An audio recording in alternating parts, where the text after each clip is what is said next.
Vamos lá, vamos para a nossa próxima conversa. A gente vai agora se aprofundar nesse debate sobre segurança pública, tá bom? Quero conversar sobre polícias com a Jaqueline Muniz, que é professora do bacharelado em segurança pública da Federal Fluminense. Jaqueline, um prazer te receber. Tudo bem com você? Tudo. Boa tarde a todos. Espero ser útil no esclarecimento dos problemas estruturais da segurança pública, que já duram 40 anos, cujas questões estruturais são as mesmas. Eu começaria dizendo que nós estamos fazendo reestreia do pior, né? Uma rebominagem dos problemas que, na verdade, é a crônica da tragédia anunciada, a qual nós já sabemos quais são os problemas. Né? O que falta é capacidade e clareza de colocar a pergunta no lugar certo e apertar os parafusos certos. Do contrário, nós vamos ficar aqui todo mundo cortando o pulso, sofrendo tarja preta, mais uma vez, diante da próxima tragédia anunciada, como a das chacinas, né, do uso abusivo da força no Brasil, que é Sim. cotidiano, também não começou com Bolsonaro, né, ainda que ele se beneficie. Então é preciso que tem que deixar claro, né, que nós tivemos vários governos no Brasil, de Fernando Henrique para cá, e ninguém fez o dever de casa da repactuação federativa do poder de polícia no país, que não está só exercido pelas organizações de força, combatentes e comedidas, mas também por todo e qualquer servidor público em função de fiscalização, regulação e controle. Que fique isso claro, né? Que os mandatos de polícia no Brasil são um cheque em branco, uma procuração em aberto a ser preenchida conforme a conivência, conveniência e conivência político-partidária. Para ser mais claro ainda, e passar a palavra para você, eu diria que nós não fizemos o dever de casa básico de uma democracia para estabilizar o exercício do poder legal e legitimamente eleito, coisa que já sabemos há 300 anos de história, não começou agora. Né? Então, esse jogo de cenas em que todo mundo chora junto e a empatia termina aí, é porque tem alta rentabilidade eleitoral, matança da voto, discurso de fabricação do medo, né, dá voto, certo? Então é preciso que a gente encare o problema como político e a solução é política. Eu tenho insistido que o nosso problema é de governabilidade. Aqui, presidentes da República, comandantes em chefe das Forças Armadas e das polícias federais e governadores de Estado brincam de animadores de auditório, de representantes comerciais, de ventrílocos de organização de força e colocam burocracias armadas para sentar na mesa de Oi, negociação Jaqueline. Sim. e discutir como se fosse o quinto, sexto poder. Todo mundo tem o seu policial, gente boa, né? Ou musculoso de estimação. Não é assim que se faz, não se improvisa com coisas que cortam, ferem. Tá certo? Nós temos que parar de subir no caixote e fazer discursos com jargão, porque eles não têm evidência empírica e científica. Tá certo? Estamos cloroquinando a segurança pública no país, isso tem custado vidas das periferias. Né? A gente não tem como trazer de volta a vida das pessoas. Sim. Então, que fique claro que Eu há quero. saída, sim, há conhecimento, sim. O problema não é, porque a gente também pinta o problema como cabeludo demais para gerar essa paralisia decisória. E aí a gente usar aquele discurso que é o neoliberal transvestido de democrático, que é do aparelhamento do social para resolver questões que são de natureza restritiva, como são as questões da segurança pública. Eu estava insistindo, eu queria dizer isso como um desabafo, mas também como uma advertência. Né? Ano passado eu participei, em julho, de um seminário internacional, eu até coloquei no Twitter, sobre por que as esquerdas têm dificuldade de ter uma agenda afirmativa sobre segurança pública enquanto política pública. Nós temos que responder 3 questões sobre isso. Né? O que eu pude observar em vários países, tanto na Europa, na América Latina, que nós constatamos, a partir dos nossos estudos, e eram pesquisadores gestores, como é o meu caso, que, né, com esta caneta desenhou muito do que se tem de segurança pública no Rio de Janeiro e no Brasil, constatamos que os partidos progressistas têm dificuldade de lidar com os dispositivos de controle, sejam eles temas como migração, fronteira, refúgio, defesa nacional, crime, insegurança, polícia e segurança pública, são temas que as pessoas contornam. Elas realmente não sabem, não produzem uma discussão substantiva sobre como se produz controle sobre quem nos controla. Tá certo? Que é central numa democracia. Então fica adulando onça, pondo onça no quintal, engordando onça, com cursecos vagabundos, pseudo-direitos humanos, como se aqui as polícias não tivessem tido curso de direitos humanos desde 1981, com a Cruz Vermelha. Entendeu? Não é disso que se trata. Você é uma jornalista. Se eu te avaliar pela quantidade de palavras que você fala e não a qualidade, né, do seu programa, você vai ficar igual uma maluca falante como a Jaqueline. Tá certo? Então, há critérios a como medir. Aqui ninguém passa no Enem de polícia se ele tivesse, seja como policial, seja como cidadão. E esta Torre de Babel tem elevada rentabilidade política eleitoral. Tá certo? Que fique claro. E aí, para isso, Jaqueline, responder as questões sobre o que aconteceu no Rio de Janeiro, né, em Sergipe, em Goiás, que guarda um padrão. E temos que abandonar aquele mantra falso do falta preparo, falta inteligência e falta tecnologia. Que eu vou explicar por que, além de conservador, oculta os processos de responsabilização do policial de esquina, bucha de canhão, até o comando, a cadeia de comando e controle que chega na presidência da República, que fica fazendo apologia do crime, chega no governante, que acorda esvaziando a caneta de sua tinta, e não é à toa, terceirizando a tinta da caneta para produzir governo sob os meios de força. Então, aqui no Brasil, tem Maria que está levando sustinho. E por que disso? Né? Porque aqui você produz susto na população, maximiza a insegurança para produzir surtos de autoridade, de musculosidades e pouca transparência, para produzir soluço operacional na esquina, que, na verdade, é uma disputa corporativa por orçamento, poder e influência, né, dentro das estruturas do Estado. Tem ingerência de menos, tá, e controle de menos no país. É isso que a gente tem que entender. Eu queria pegar esse caso específico do Sergipe, queria trabalhar com esse caso da Polícia Rodoviária Federal assassinando o Genivaldo, né? Aquele motociclista que estava sem capacete. Nesse caso, qual a avaliação que você faz? Porque primeiro que a Polícia Rodoviária Federal, que ela tem uma aura, né, de que não é uma polícia violenta, mas daí primeiro teve a chacina num dia anterior e logo no dia seguinte a gente teve esse assassinato sendo cometido pela Polícia Rodoviária Federal. A Polícia Rodoviária é uma polícia muito próxima de Jair Bolsonaro, né? Ela que faz ela que faz aquela segurança das motocicletas de Bolsonaro, está sempre presente junto a Bolsonaro. Bolsonaro sempre traz a Polícia Rodoviária Federal nos seus discursos. Então, assim, qual é o problema, né? Como que a gente chegou nesse episódio do Genivaldo? O que aconteceu para que esse episódio pudesse acontecer e da forma como aconteceu? Todo mundo estava ali gravando, o que leva, inclusive, a gente ao questionamento dessas câmeras nas fardas dos policiais, né? Porque é uma questão de que as pessoas estavam gravando, mas eles confiam na impunidade, que nada disso vá pegar mal, ou que eles vão sofrer algum tipo de consequência. A partir disso, Jaqueline, a gente tem um problema de comando? Qual seria a melhor decisão imediata a se tomar? Seria punir o comandante da Polícia Rodoviária Federal como um exemplo, como algo palpável, ou só fazer o que está sendo feito, de tirar esses policiais de circulação e abrir procedimentos administrativos é o correto a se fazer? Porque a gente fica querendo uma resposta imediata demais. Eu sei. Várias perguntas demais. Então, para entender esse caso, vamos começar do início. A primeira não vai ser fazendo uso, como é típico brasileiro, da nossa tradição liberal autoritária, de colocar o direito penal como solução, porque ele só pode funcionar do depois. Seja na ação da polícia, o direito penal tem baixa rentabilidade. Não, o que tem rentabilidade, o que possibilita delimitar e produzir controle da ação policial é o direito administrativo e constitucional. Quando a gente usa demais o direito penal, produzindo punitivismos por aí, certos ou errados, o que nós estamos fazendo é produzindo ingovernabilidade, mantendo o lusco-fusco, fabricando excessos de leis que uma nega a outra. Então percebam que o apetite punitivista, que também é um apetite de lei e ordem, se apresenta sempre depois do caldo entornado, porque as pessoas estão pensando reativamente, né? No depois que filmou, no depois que rolou, no depois que a chapa esquentou, no depois que matou. Não é mesmo? Agora, o processo decisório que leva a isso segue ocultado, como se nós não tivéssemos nada com isso. Então, vamos começar. Número 1.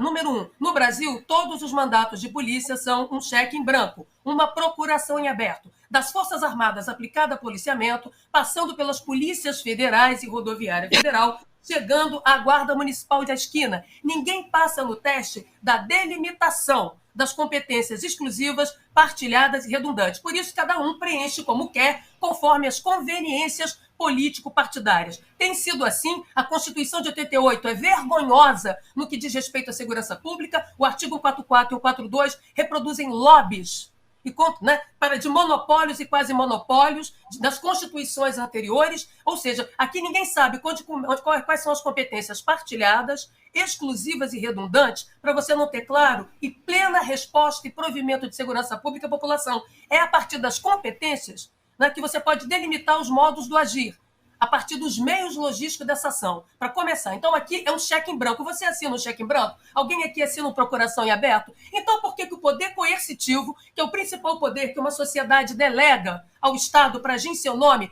né, sendo seus procuradores, os policiais, segue um cheque em branco? Alguém aqui discute a logística de polícia? Porque são os meios usados, seja no caso do da Vila Cruzeiro, seja no caso de Sergipe, seja em Goiás, naquela caçada, acho que foi Goiás ou Mato Grosso, naquela caçada cinematográfica, policiamento de like, policiamento youtuber, com baixo resultado em termos de controle do crime. Alguém discute isso? Discute a logística? Alguém discute que o poder de polícia no Brasil está definido no Código Tributário de 1966 e é um pode-tudo administrativo contra a cidadania e qualquer agente público tem esse poder desregulado, desregulamentado. Não há tática no Brasil, não há doutrina de uso potencial e concreto de força que delimite o modo de usar o gás-pimenta, o modo de usar a taser, a bala de borracha, o armamento e as demais gramáticas de meio. Percebe que é uma torre de Babel, cada um falando uma língua? Aqui nós sofremos não é de liberdade decisória para o agir, necessário a ações de emergência, de organizações de força como a polícia. Aqui nós sofremos de libertinagem.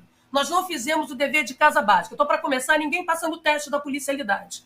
Tá? Por isso os protocolos aqui são ocultos. Não podemos revelar o protocolo, senão o bandido vai ficar mais forte. Ora, quem conhece os abusos e mau usos do poder de polícia no Brasil, que é aparelhado politicamente, é o próprio criminoso, correto? Quem não desconhece é a cidadania proprietária desse poder que a gente entregou. Eu nunca vi assim. Que democracia isso funciona? Assim, que eu saiba, nas democracias a gente aprendeu uma lição básica. A primeira coisa é comando civil sobre as espadas, para que a espada não seja tomada de assalto por grupelhos corporativistas que usam o poder de polícia como poder do policial ou da polícia para seus fins políticos corporativistas. Ponto 1. Ponto 2. Mas, Jaqueline, mudar a teoria, pode mudar a prática? Não, deixa eu terminar, porque senão vai ficar uma pergunta respondendo a si mesma. Aí segue nesse vazio, correto? Todo mundo numa histeria diante do medo, em que as pessoas não alcançam que as soluções estão à mão. Tá certo? Então, se você me permitir, eu vou passo a passo aqui. Eu vou chegar à tomada de decisão ali. Nós temos que parar de imaginar filme de ação de polícia ou de tribunal americano e achar que é assim que funciona. É um DVC, basta fazer isso, basta fazer aquilo. Por isso, a maior parte do trabalho policial segue como o iceberg oculto. E é por isso mesmo que ele é passível de manipulação. O que eu estou te dizendo é, blindamos a polícia do uso político partidário? Não. Blindamos a polícia da apropriação privatista? Não. Blindamos a polícia da emancipação predatória, da autonomização predatória por grupelhos, né? Porque no Brasil as panelas permanecem, o que muda é a pá. Aqui é ingerência de baixo para cima. Você oferece serviço sujo para o governante eleito, que, como eu disse, né, é um ventríloco. É um ventríloco, animador de auditório. Ele se beneficia do trabalho sujo, mas ele próprio abre mão de governar porque ele não quer ser responsabilizado, porque na cadeia de comando e controle vai chegar até o governador, né, ao superintendente, ao diretor, a quem comprou o armamento, quem pagou o treinamento. Não é só o bucha de canhão que tomou uma decisão abusiva, deliberadamente excessiva no emprego de força, mas que tinha uma espécie de vista grossa, de aceitação e de tolerância por trás. Então, esse é o primeiro ponto. Segundo, eu não sei se vocês sabem, que tem pelo menos 50 anos que na doutrina de uso da força, seja na doutrina internacional de uso da força, recomendada pela Associação Internacional de Chefes de Polícia, que, aliás, essa doutrina foi renovada a partir do caso do George Floyd. George Floyd, que morreu asfixiado pelo joelho de um policial. Isso já era proibido desde 2018, porque não há presteza do socorro, capacidade de cirurgia reparadora e pronta resposta de recuperação da vida. Tudo que tem a ver com respiração, a perspectiva de matar está dada, né, a perspectiva do abuso de força. Então, para ficar claro, número 1, primeira coisa que os policiais aprendem em qualquer lugar para ser polícia, e não ser como nós, aqui conversando sobre polícia a partir de um viajar na maionese, tá certo?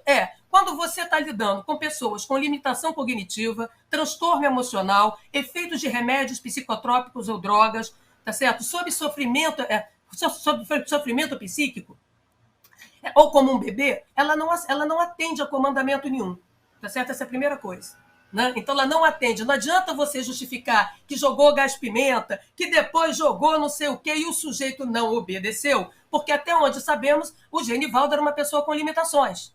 Tá certo? Então, até alcoolizado, o sujeito não é capaz de acompanhar o comandamento da polícia. Então, você lidar com ocorrências desse tipo é o que delimita como é que você vai usar das práticas de comandamento e de mobilização defensiva.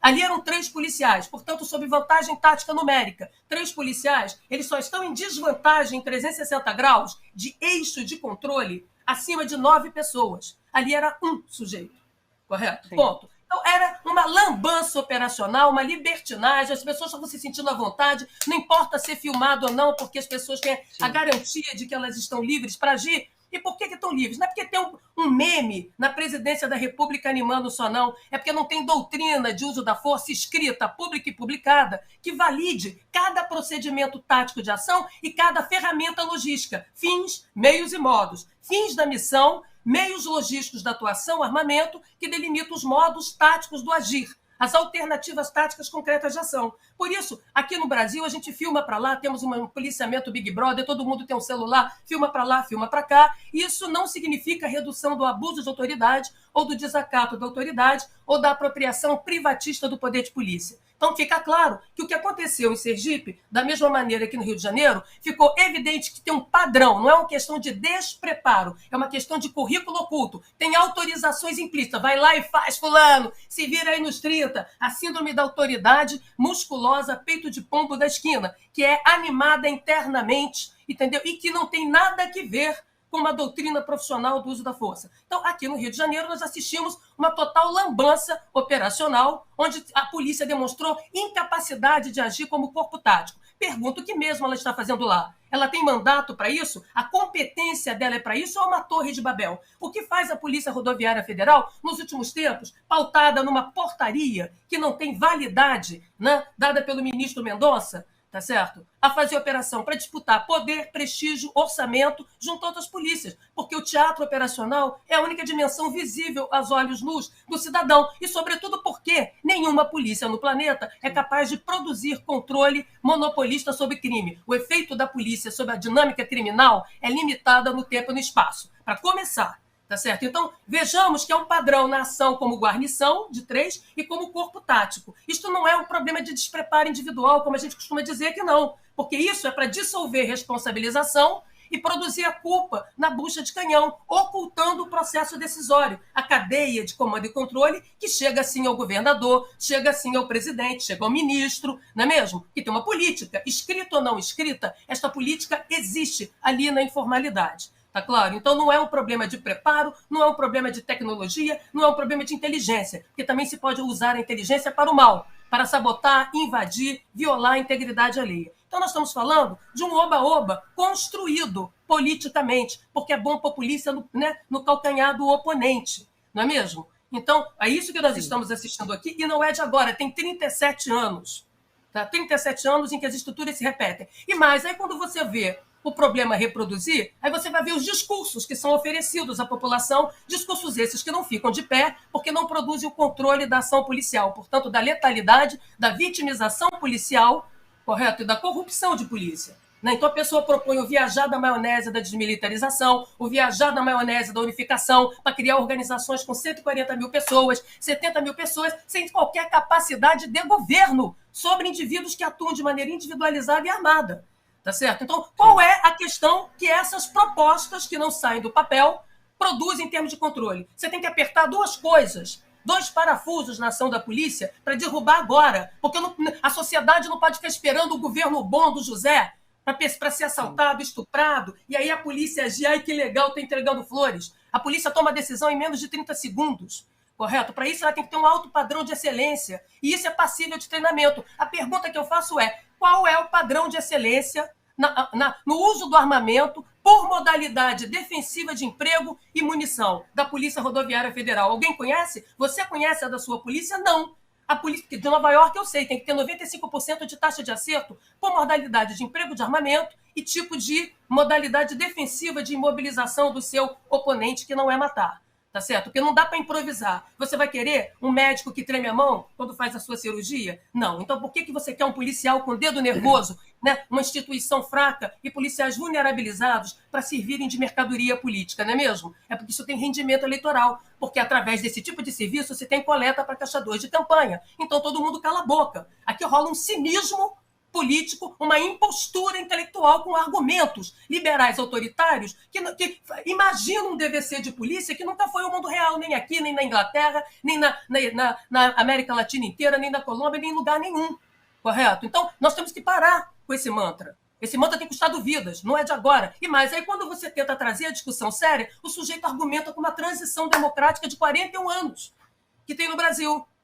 Eu, como cientista político, fico envergonhada de ouvir alguém falar que tem uma transição democrática. Ou seja, né, a transição legitima o uso autoritário, o uso violento, tá certo? Então, veja bem, outra coisa importante sobre Sergipe é que qualquer um aqui que está me assistindo aprendeu com as suas mamães que não se deve brincar com gás. Por isso, a gente aprendeu como usar o banheiro, né? O aquecedor do banheiro, como não improvisar, como não brincar com bujão de gás, como não acender fogão, entendeu? De qualquer maneira, sim, como não entrar num carro com escapamento vazando, não é mesmo? Tá certo? Como não brincar com bombinha. Então, mesmo que eu não fosse policial, desprovido de qualquer consciência técnica e profissional do seu trabalho, porque aqui vocês esperam que eu, como uma cientista da área, não seja uma mágica que tire coelho da cartola para impressionar telespectador, mas que eu apresente fundamentações e não argumentações morais, tá certo? Então, da mesma maneira, um policial é uma profissão. A pergunta é, mesmo na ignorância ilustrada do que é a profissão policial e os conhecimentos táticos necessários para a tomada de decisão em tempo real, o bom senso sobre como se lida com gás, né, tá certo? Faria aquilo não acontecer, tá certo? Então, não precisava sequer uma doutrina. A outra pergunta importante, você sabia que não tem uma doutrina do uso da força no país que valide os procedimentos operacionais de polícia? Você sabia que o Brasil assinou o Protocolo de Havana de 1990, e não foi só esse, protocolo da ONU, que delimita as formas de emprego de força pelos agentes da lei e que jamais virou legislação doméstica? Será que todo mundo aqui é burro?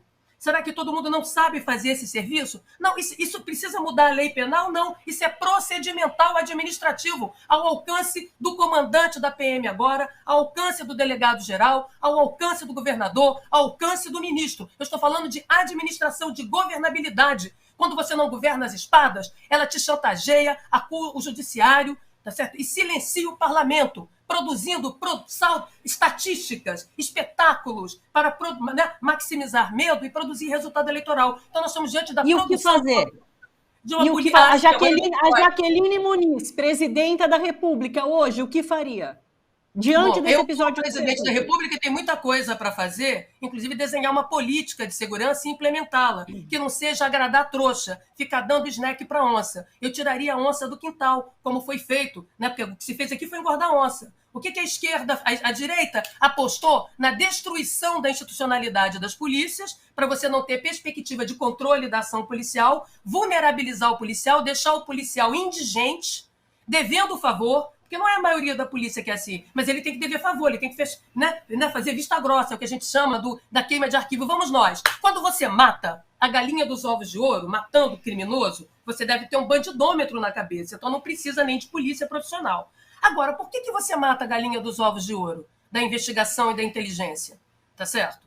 Mas porque que eu saiba, para o crime, a mão de obra que sai trocando tiro com a polícia é descartável, de baixa qualidade para eles, não ganha nem R$1.000 ali na drogaria criminosa, né, da drogaria da Boca de Fumo, e eles não podem recuar, porque se eles recuarem, eles levam bala dos gerentes e dos chefões, sabe? Porque tem que ocultar quem são os donos da economia política do crime, que estão dentro dos palácios, né, no Brasil, e nas coberturas, né, nos espaços nobres das grandes cidades brasileiras, não é mesmo? E foi o Estado que ensinou a não render, não vale a pena entregar arma, porque tu vai levar uma azeitona na testa de qualquer maneira. Então, se não interessa para o crime querem mais é que morra, é menos um para abrir a boca e delatar como funciona, interessa para a polícia e para a justiça. Então, o criminoso, né, é uma mão de obra rica para a polícia e para a justiça descobrir como funciona o crime e desbaratar o crime. Mas é isso que interessa? Não. Aqui interessa governar com o crime. A presidente da República, antes de querer fazer alguma coisa, tem que pactuar federativamente, tem que reinstitucionalizar as polícias, criar uma doutrina nacional do uso da força que permita produzir um Enem de polícia para controlar o desempenho policial. Isso é administrativo.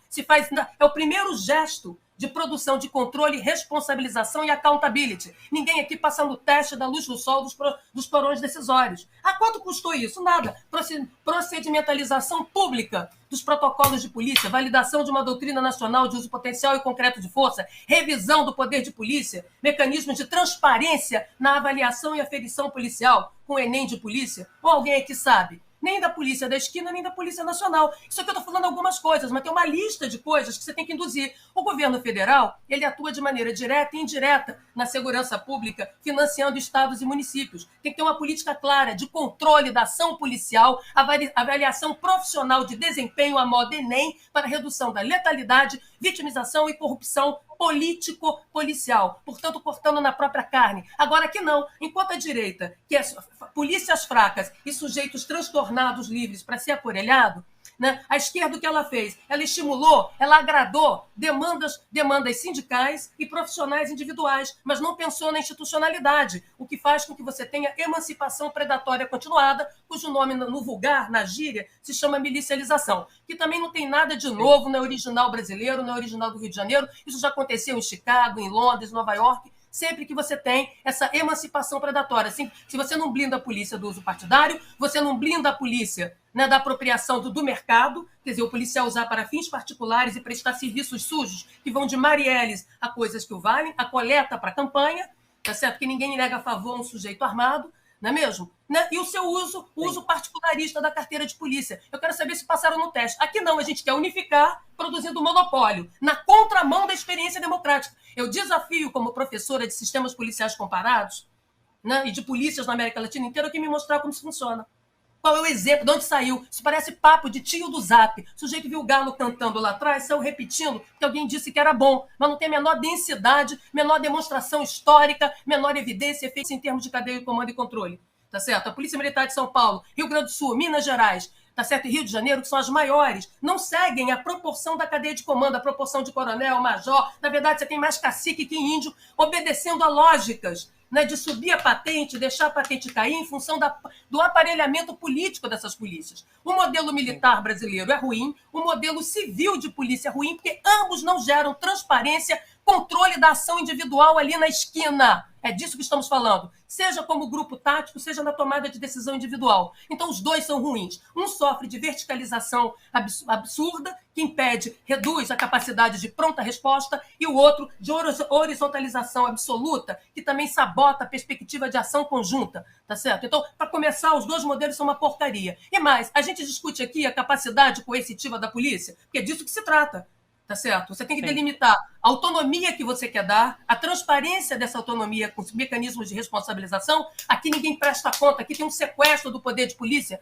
Então, o baba-ovo de setores da Polícia Federal diante do presidente não é de agora. Antes também foi do mesmo jeito. Tem sempre um bando de baba-ovos que se beneficiam ali, presidente, eu estou com você. Por quê? Porque, como eu falei, a lógica são das panelas, mudando apenas as pás para agradar político, produzir saldo operacional visível, operações midiáticas. Alguém sabe por que existem operações? Existem 51% dos países da ONU têm unidades especiais de operações policiais, porque é necessário você colocar um cirurgião, né, para poder você produzir baixa zero, reverter cenários de elevado risco, incerteza e perigo, tá certo?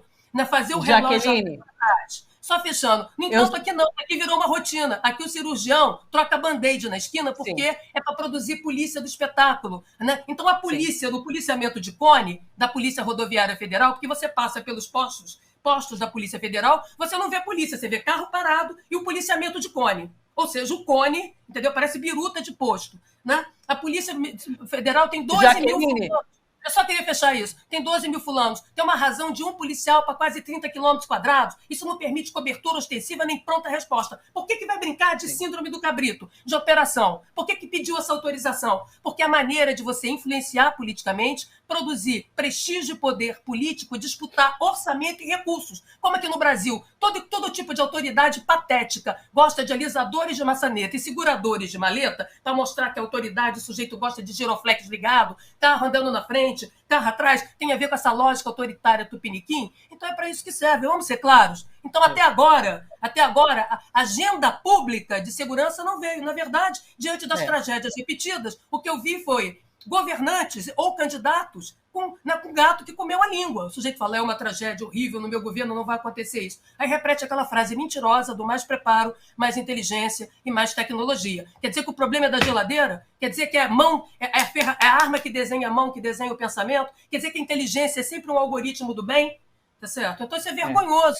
Agora, se você quiser que eu te diga como funciona um programa de câmera de vídeo, que não é essa dimensão, tá certo? Olha como eu estou trabalhando, olha a minha cozinha no restaurante, eu posso te dizer, se você não fizer transformar isso num programa de controle e desempenho profissional de polícia, o efeito novidadeiro de agora será estabilizado amanhã. Você sabe por quê? Porque o que vai cair, inclusive as mortes, são as ocorrências que a polícia vai atrás. Porque a chance da polícia pegar um crime em andamento aqui, em qualquer lugar, é baixo. Então, o que cai é o uso abusivo e invasivo da ação de polícia. Porém, tá certo? A polícia também pode ficar reativa e cruzar os braços. Para que isso não aconteça, você tem que fazer 6 coisas para esse programa funcionar. Jaqueline, olha, eu vou pedir para a gente continuar discutindo, refletindo sobre esse assunto no outro dia, porque eu sei que você tem aula e eu também tenho que entregar mas você pode, horário. Eu posso apenas dizer quais são os 6 pontos? Primeiro, protocolos públicos publicados atualizados. Não precisa entregar às 4 horas, mas fica o convite para você voltar. Vamos continuar refletindo essa estrutura, não só quando esses casos existem, mas permanentemente.